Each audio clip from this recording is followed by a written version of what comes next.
So if you count like our kind of trial period where we're going through that for about 6 months, we've been using for about 2 years now. And luckily when we were going through that trial period, we're kind of doing a proof of concept that actually turned out to be pretty much our first project. So one of the biggest projects we've kind of done is analyzing our internal network. So determining when our shipments should be, how often they should be, what should we be spending on trans, how much does that affect labor and things like that.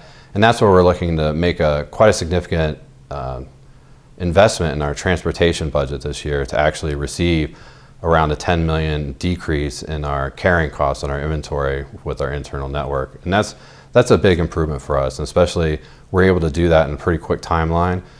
Some of the other big benefits are a lot of things we aren't even seeing results on. So there are things like people ask questions of, is this a good idea to open a DC here or close a DC here? And even though they didn't pan out or do tangible results, we were able to answer those questions in a day, where normally, I guess if you consider the labor costs, we would have taken someone 70, 80, 90 hours worth of work to actually do that analysis and then come back when probably that person didn't even care anymore about that question. Like they've already forgotten about it and they're like, oh yeah, I wasn't even worried about it anymore. So being able to have that quick turnaround time, it also gives us a lot of credibility. So, and also has gotten us a lot of work. So we get a lot more questions than we used to, but that's in a good way. So people are asking questions that actually drive for us to have data-driven decision-making that happens when you start talking about network flow, transportation, opening, closing DCs, moving customers in and out of different ship points and things like that. And that's been a real win for us.